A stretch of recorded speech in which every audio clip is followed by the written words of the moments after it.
গঙ্গাসাগর দ্বীপে দুর্গাপুজোর মণ্ডপে অভিনবত্বের ছোঁয়ায় এসে গেল এক্সপ্রেস ট্রেন। চোখ ধাঁধানো ট্রেনের মণ্ডপ গঙ্গাসাগর এক্সপ্রেস। কেন্দ্রের অনুমোদন ছাড়া সবাইকে তাক লাগিয়ে গঙ্গাসাগর দ্বীপে ঢুকে পড়ল কপিলমুনি এক্সপ্রেস। মণিগঙ্গা নদী পার হলেই গঙ্গাসাগর দ্বীপ। মুখ্যমন্ত্রী ঘোষণা করেছিলেন এই মণিগঙ্গা নদীতে তৈরি হবে গঙ্গাসাগর সেতু। সেটা গঙ্গাসাগরবাসীর কাছে দুঃস্বপ্ন হলেও তার আগেই মন্দিরতলা সার্বজনীন দুর্গা উৎসব কমিটির উদ্যোগে মন্দিরতলার বাসিন্দারা পেয়ে গেলেন উপহার হিসাবে গঙ্গাসাগর এক্সপ্রেস। আশ্চর্যের বিষয়, তবে এটা ট্রেন নয়, এটা একটি পুজো মণ্ডপ। এক্সপ্রেস ট্রেনের আদলে তৈরি। অক্লান্ত পরিশ্রম করে এই মণ্ডপটি তৈরি করেছেন। আনুষ্ঠানিকভাবে গতকাল এর ভার্চুয়াল উদ্বোধন করেন মুখ্যমন্ত্রী। এই মণ্ডপটিতে রয়েছে অটোমেটিক সিগন্যাল ব্যবস্থা, বিভিন্ন জংশন স্টেশনের নাম আছে, কম্পিউটার ভয়েস। এক প্ল্যাটফর্ম থেকে অন্য প্ল্যাটফর্মে যাওয়ার জন্যে তৈরি হয়েছে ওভারব্রিজ। ট্রেনের ভেতরে কয়েকটা বগি পার হয়েই আপনাকে যেতে হবে মাতৃমণ্ডপে। একটি বগি থেকে আরেকটি বগি পার হতে যতক্ষণ সময় লাগবে, তারপরেই বেজে উঠবে নতুন স্টেশনের নাম।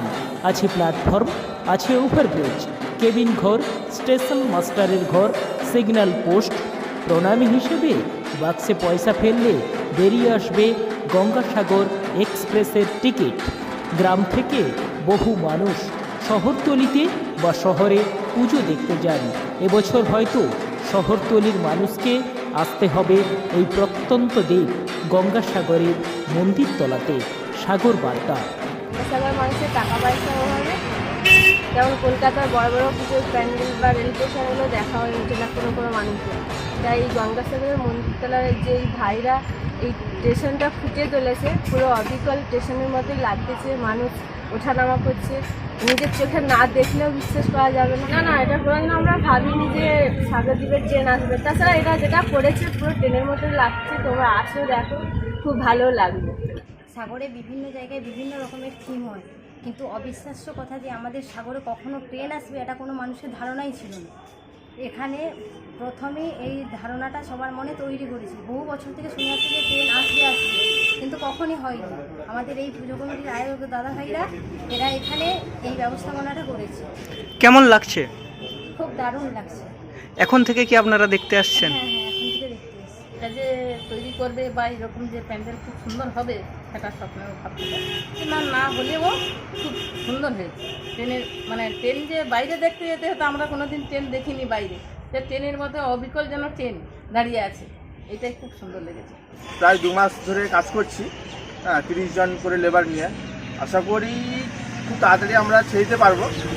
এখন প্রায় কমপ্লিটের মুখে হয়ে গেছে। সেই জন্য আর কিছু একটু বাকি রয়েছে।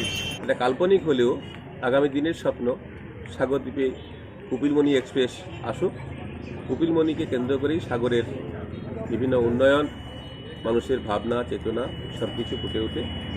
তাই আমাদের সেই ট্রেন গরিব মানুষ, যারা গ্রাম বাংলার মানুষ, যারা থিমের পুজো দেখতে কলকাতায় যেত, আমরা সেই সমস্ত মানুষের সামনে তুলে ধরার চেষ্টা করেছি, যাতে গরিব মানুষ পয়সা ব্যয় না করে তারা এই জায়গাটা আপাতত ট্রেনের আদলটা পায়।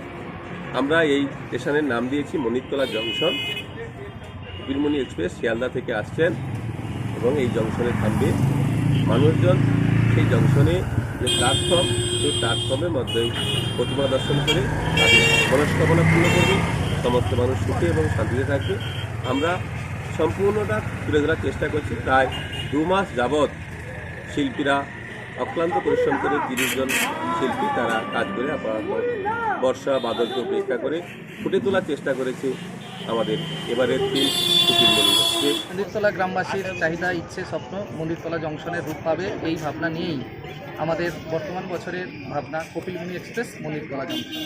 কততম বছর? আমরা 34তম বর্ষে পদার্পণ করেছি। প্রতি বছরের ন্যায় এবছরও নতুন রূপে একটি নতুন ভাবনা। তবু কত টাকা ব্যয় এই পুজো? আমাদের আনুমানিক 10 লক্ষ টাকা বাজেট নিয়ে আমরা এবছর নেমেছি এবং সেই লক্ষ্যমাত্রা রেখেই আমাদের এই পরিকল্পনা চলেছে এবং বাস্তবায়িত হতে চলেছে।